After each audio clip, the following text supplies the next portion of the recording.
여러분, 사람의 손을 보면 그 사람이 살아온 세월이 보인다고 하죠. 제 손을 좀 보시겠어요? 손가락 마디마디는 툭 붉어지고 손톱 밑은 고춧가루 물이 들어 지워지지도 않습니다. 20년 넘게 시장통에서 반찬 가게를 하며 얻은 훈장 같은 거죠. 남들은 고생했다 쯧쯧 혀를 차기도 하지만 저는 이 손이 참 자랑스러웠습니다.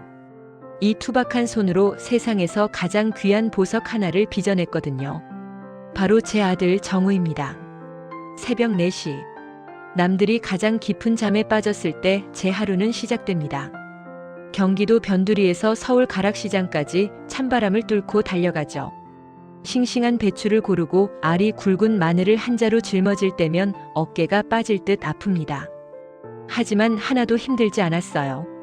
아짐에 오늘 배추가 아주 실하네. 우리 아들 좋아하는 겉절이 맛있게 담가야겠어. 단골 상인들이 웃으며 묻습니다. 영희 씨는 아들 얘기만 나오면 자다가도 웃네. 그렇게 좋아? 그러면 저는 그저 허허 웃고 맙니다. 좋고 말고요. 남편 일찍 보내고 이 시장 바닥에서 무시당하고 서름당할 때마다 저를 버티게 한 게 그 아이였습니다. 엄마, 내가 나중에 호강시켜 줄게라며 제 거친 손을 꼭 잡아주던 고사리 손. 그 손이 어느덧 커서 대기업 팀장이 됐으니 제 인생은 이미 성공한 거나 다름없었죠. 그러던 어느 날이었어요. 퇴근하고 돌아온 아들이 수줍게 웃으며 봉투 하나를 내밀더군요. 엄마, 저 결혼하고 싶은 사람이 생겼어요. 이번에 팀장 승진도 했고 이제 엄마도 가게 일 좀 줄이고 쉬셨으면 좋겠어요. 그 말을 듣는 순간 가슴이 뭉클하더군요. 아, 이제 정말 다 키웠구나 싶었습니다. 아들이 데려온다는 아가씨, 민서라는 이름도 참 예쁘더군요. 사진으로 본 얼굴은 귀티가 좔좔 흐르고 참 고왔습니다.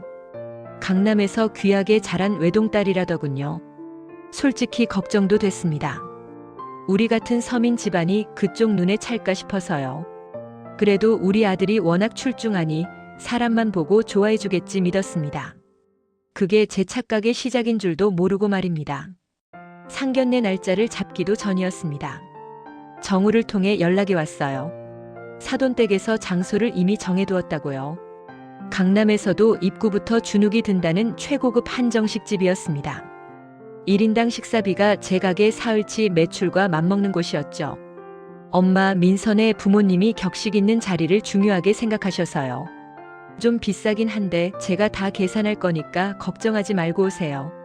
옷도 제일 좋은 걸로 꺼내 입으시고요. 제일 좋은 옷. 낡은 옷장을 열어보니 한숨부터 나왔습니다. 정장이라고는 10년 전 친척 결혼식 때 입었던 투피스가 전부더군요. 아들 기 죽이기 싫은 마음에 큰맘 먹고 백화점에 갔습니다. 그런데 매장 직원이 제 손과 시장 통바지를 훑어보더니 은근히 무시하는 눈치더군요. 손님, 이 라인은 가격대가 좀 있는데 괜찮으시겠어요? 속이 상했지만 꾹 참았습니다. 내 자존심보다 아들 체면이 중요하니까요. 수십만 원짜리 재킷을 결제하며 손을 떨었습니다.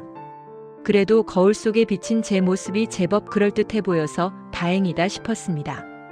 그래, 이 정도면 사돈댁에서도 나를 우습게 보지는 않겠지. 그렇게 스스로를 다독였습니다. 드디어 상견례 당일. 빳빳한 새 옷을 입고 시장에서 쓰던 투박한 가방 대신 정우가 선물해준 가죽 가방을 들었습니다. 약속 장소인 강남 한복판에 도착하니 숨이 턱 막히더군요. 번쩍이는 건물들 사이에서 저는 여전히 시장통 아줌마일 뿐인 것 같아 자꾸만 옷깃을 여몄습니다. 식당 입구에서 정우를 만났습니다. 아들은 멋진 슈트를 입고 늠름하게 서 있더군요. 그 옆에는 민서 양과 그녀의 어머니 오세라 씨가 서 있었습니다. 멀리서 봐도 화려한 명품으로 치장한 모습이 저와는 다른 세상 사람 같았습니다.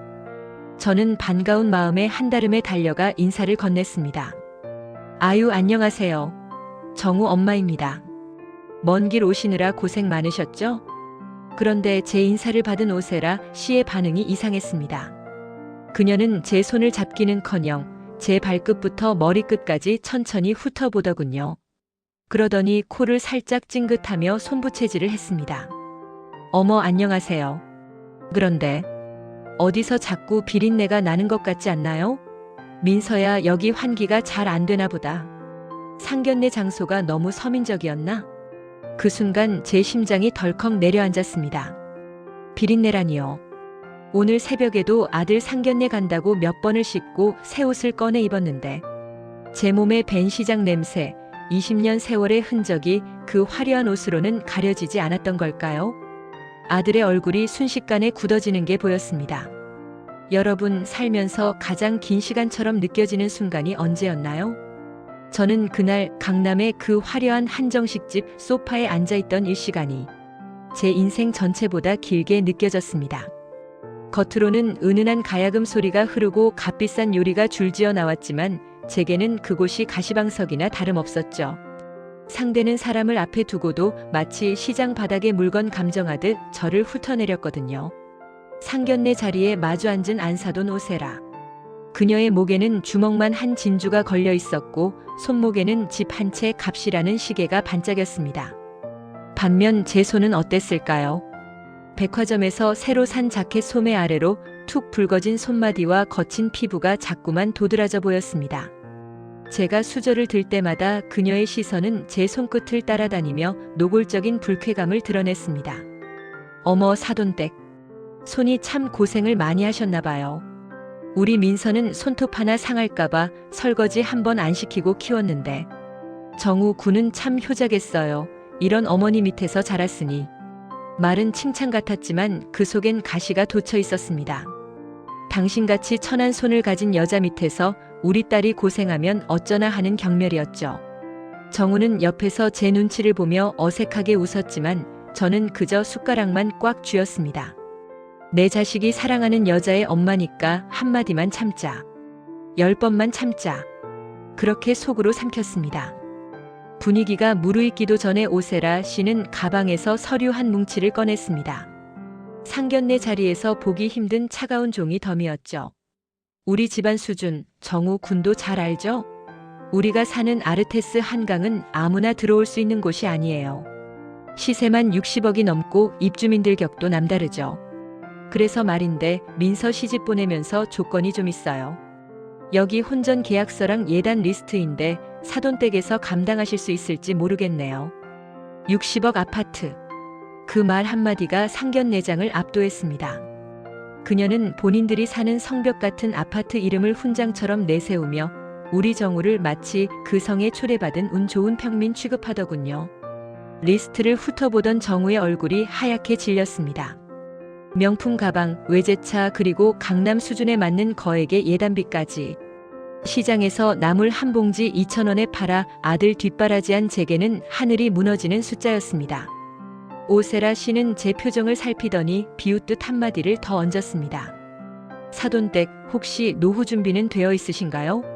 우리 애들 앞길에 짐이 되면 곤란해서요. 정우가 대기업 다닌다고는 해도 우리 민서 뒷바라지 하려면 자기 몸 하나 건사하기도 벅찰 텐데. 부모가 자식 앞길 막으면 그건 죄악이죠, 안 그래요? 노후 준비. 그 말이 가슴에 비수처럼 꽂혔습니다. 평생 아들 하나 바라보고 사느라 제 이름으로 된 통장 하나 제대로 못 챙긴 세월이 주마등처럼 스쳐 지나갔습니다. 자식에게 짐이 될까봐 겁나지 않는 부모가 어디 있겠습니까? 하지만 그걸 사돈될 사람 입에서 직접 들으니 제가 살아온 인생 전체가 부정당하는 기분이었습니다. 저는 떨리는 손으로 가방 안에 넣어두었던 작은 보석함을 꺼냈습니다.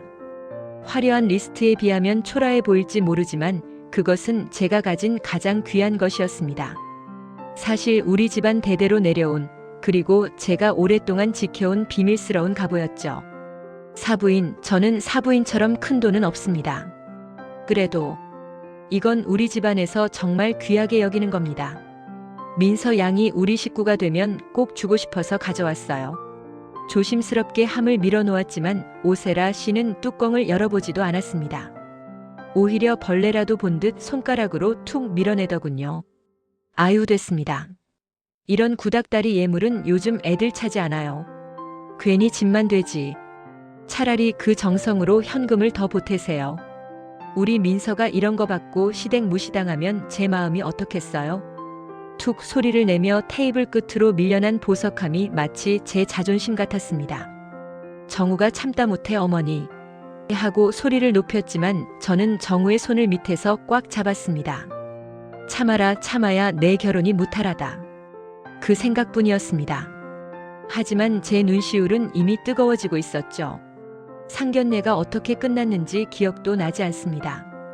집으로 돌아오는 길 정우는 미안함에 고개도 들지 못했습니다. 엄마, 내가 그 결혼 안 해도 돼. 엄마 무시당하는 거 못 봐. 아들은 울먹였지만 저는 오히려 아들을 다독였습니다. 그저 제가 못나서 제가 가난해서 생긴 일이라고 생각했습니다. 그런데 말입니다, 여러분. 사람이 너무 자만하면 하늘이 돕는 걸까요? 며칠 뒤 저는 사돈댁이 그토록 자랑하던 60억 아파트 앞에서 기가 막힌 장면을 목격하게 됩니다. 오세라 씨가 경비원에게 소리를 지르며 내가 누군 줄 알아? 이 집 주인이야. 라고 외치던 그 순간 제 머릿속에 번뜩이는 무언가가 있었습니다. 그리고 비서에게 전화를 걸어 확인한 그 사실. 최 비서 아르테스 한강 4201호.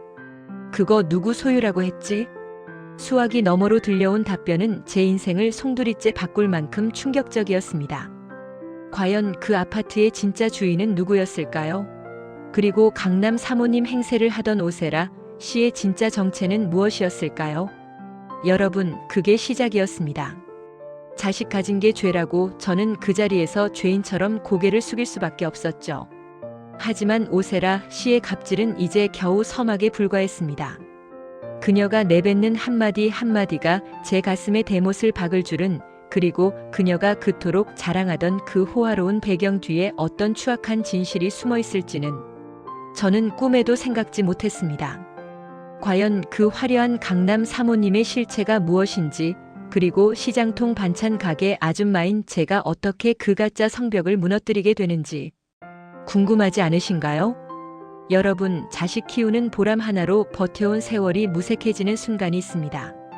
내 자존심이 깎여나가는 건 참을 수 있어도 내 자식이 돈 때문에 고개를 숙이고 죄인처럼 구는 걸 지켜보는 건 정말이지 죽기보다 힘든 일이죠. 상견례 날 이후 우리 집 거실에는 숨막히는 정적만 흘렀습니다. 아들 정우는 퇴근하고 돌아와도 밥 한술 제대로 뜨지 못하고 방 안에만 박혀 있었죠. 그날 밤이었습니다. 정우가 잠시 화장실을 간 사이 식탁 위에 놓인 아들의 핸드폰이 요란하게 울리더군요. 무심코 시선이 간 화면에는 예비 며느리 민서 양이 보낸 메시지가 빼곡했습니다. 오빠, 내가 보낸 리스트 봤어? 엄마가 그러는데 강남에서 시집 오려면 이 정도는 기본이래. 명품 가방 2개랑 시계, 그리고 예단비 1억. 엄마 체면도 있는데 너무 깎으려고 하지 마. 사랑하면 이 정도는 해줄 수 있잖아. 1억. 그 숫자가 제 눈을 찔렀습니다. 시장 바닥에서 콩나물 한 봉지 팔아번 돈으로 그 숫자를 채우려면 몇 생을 더 살아야 할까요? 정우는 그 메시지를 확인하고는 머리를 감싸주더군요. 엄마가 힘들어할까봐 말도 못하고 혼자 사겨온 그 마음이 어떠했을지 제 가슴이 찢어지는 것 같았습니다. 안 되겠다 싶었습니다. 아들 몰래 무작정 집을 나섰죠.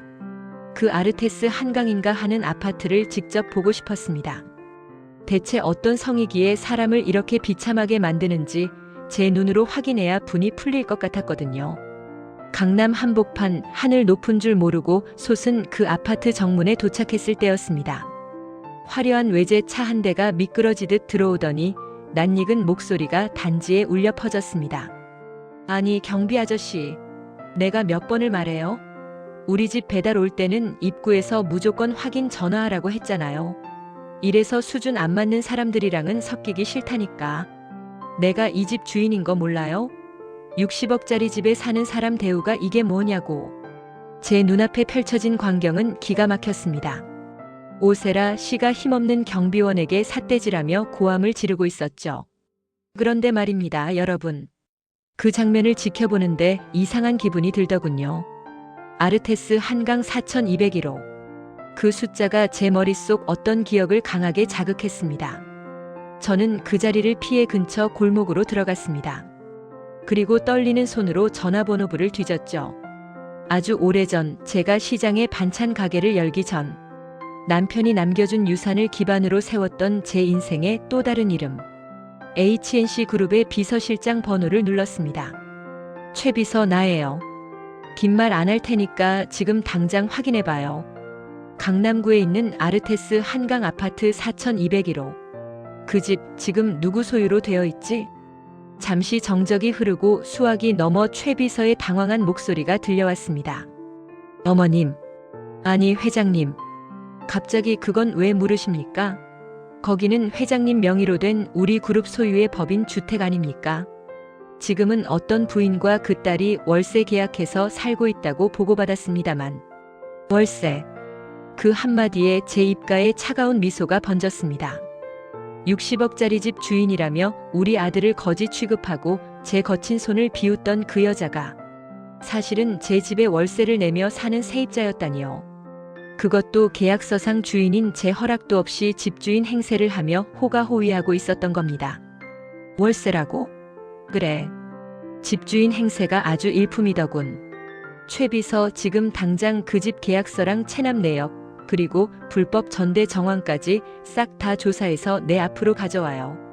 그리고 법무팀에도 전해. 조만간 아주 재미있는 퇴거 명령이 있을 거라고. 여러분 참는 것도 예의가 있을 때 하는 법입니다.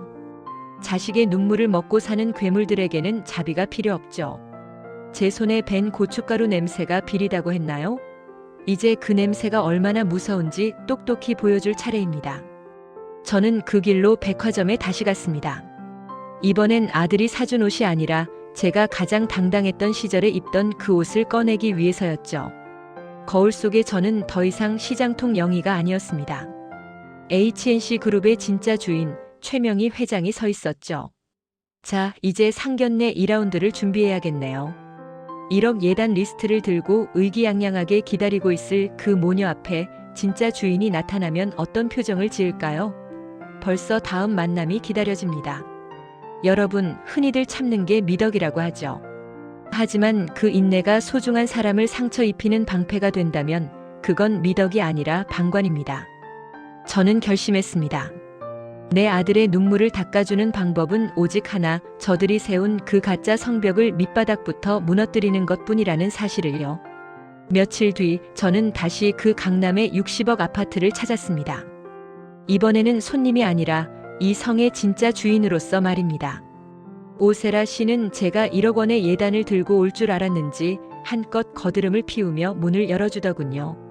집안은 화려했습니다. 하지만 제 눈에는 보였습니다. 거실 한복판에 대리석 바닥이 긁혀 있고 벽지는 제 허락도 없이 화려한 것으로 바뀌어 있더군요. 남의 물건을 제 것인 양 함부로 굴린 흔적들이었죠.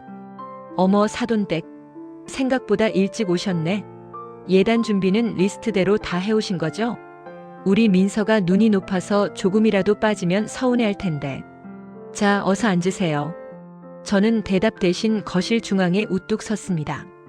그리고 등 뒤에 서 있던 최 비서에게 눈짓을 보냈죠. 검은 양복을 입은 장정들이 서류 가방을 들고 줄줄이 들어오자 오세라 씨의 눈동자가 흔들리기 시작했습니다. 앉으라니요. 주인이 왔는데 손님이 계속 앉아있으면 쓰나. 안 그래요, 오세라 씨? 사돈댁, 지금 뭐라고 하셨어요? 주인이라니 여기가 어디라고 함부로. 당신 노망 났어? 노망이라니. 내 집 주소도 기억 못할 정도로 늙진 않았습니다. 최 비서 읽어드려. 본 주택 아르테스 한강 4201호의 소유주는 H&C 그룹 최명희 회장님입니다. 귀하는 전세 계약 당시 명시된 원상 복구 의무를 위반하고 내부 구조를 무단 변경했으며 무엇보다 3개월째 관리비 체납 및 임대료 미납 상태입니다. 결정적으로 소유주의 허락 없이 이 집을 본인 소유인 양기망하여 타인의 혼사를 방해했으므로 이 시간부로 즉각 퇴거를 명령합니다. 오세라 씨의 얼굴이 순식간에 흑빛으로 변했습니다. 옆에서 지켜보던 민서 양은 들고 있던 명품 백을 떨어뜨리더군요. 엄마, 이게 무슨 소리야? 우리 집이라며. 딸의 비명 같은 물음에도 오세라 씨는 입만 벙긋거릴 뿐이었습니다. 사부인, 아니 오세라 씨. 내 손에서 시장 반찬 냄새가 난다고 했죠? 그 냄새 맡으며 이 집 올린 겁니다. 당신이 무시하던 그 거친 손마디가 이 아파트 벽돌 하나하나 다 쌓아 올린 거라고요. 남의 집 빌려 쓰면서 주인 행세하느라 고생 많으셨는데 이제 그만 가짜 연극 끝내시지. 오세라 씨는 갑자기 제 바짓가랑이를 붙잡고 늘어지기 시작했습니다. 조금 전에 오만함은 온데간데없고 비굴한 울음소리만 가득했죠. 회장님, 제가 죽을 죄를 지었습니다. 우리 민서 결혼만은 제발. 하지만 저는 그 손을 단호하게 뿌리쳤습니다. 우리 아들 당신 같은 사람한테 줄 귀한 자식 아닙니다. 당장 짐 싸서 나가세요. 당신이 망가뜨린 이 집 구석구석 법대로 손해배상 청구할 테니까 그리 아시고. 성 밖으로 쫓겨나는 그들의 뒷모습은 초라하기 그지없었습니다. 가짜 명품과 허세로 치장했던 그들의 삶이 종이장처럼 구겨지는 순간이었죠. 집을 나와 차에 오르니 아들 정우에게 전화가 오더군요. 엄마 어디야? 걱정했잖아. 저는 아들의 목소리를 들으며 처음으로 환하게 웃었습니다. 응, 정우야. 이제 다 끝났다. 엄마가 맛있는 밥 차려놓을게. 집으로 오렴. 여러분, 진짜 성은 대리석으로 쌓는 게 아닙니다. 사랑하는 사람을 지키려는 마음, 그리고 정직하게 살아온 세월이 바로 무너지지 않는 성벽이 되는 것이죠. 그런데 말입니다. 모든 게 끝났다고 생각한 순간 제 앞에 생각지도 못한 손님이 찾아왔습니다. 우리 정우의 곁을 지켜줄 진짜 인연, 그리고 제 인생의 마지막 페이지를 장식할 뜻밖의 만남이 말이죠. 여러분, 폭풍우가 지나간 뒤에 하늘을 본 적 있으신가요? 그 어느 때보다 시리고 푸르죠. 제 인생도 그랬습니다. 화려한 가짜 성벽을 무너뜨리고 돌아온 집, 낡은 주방에 서서 익숙한 배추를 다듬는데 문득 그런 생각이 들더군요. 그래, 이게 진짜 내 자리였지. 60억 아파트 소유주라는 타이틀보다 정성껏 버무린 겉절이 한 접시에 행복해하는 사람들을 보는 게 제게는 더 큰 완성이었다는 걸 말입니다. 그 난리가 나고 몇 달 뒤 제 가게 명인의 밥상은 여느 때처럼 북적입니다. 달라진 게 있다면 제 옆에 든든한 조력자가 한 명 생겼다는 거죠. 정우의 옆자리에서 환하게 웃고 있는 아가씨 은희입니다. 은희는 화려한 명품 백 대신 낡은 에코백을 메고 강남 아파트 대신 아이들의 웃음소리가 가득한 작은 도서관을 지키는 사람입니다. 어머니, 이 오이소박이 냄새 정말 예술이에요. 제가 손님들한테 우리 어머니 손맛은 국가대표급이라고 소문 다 냈어요. 오늘 완판 예감인데요. 아유, 얘도 참.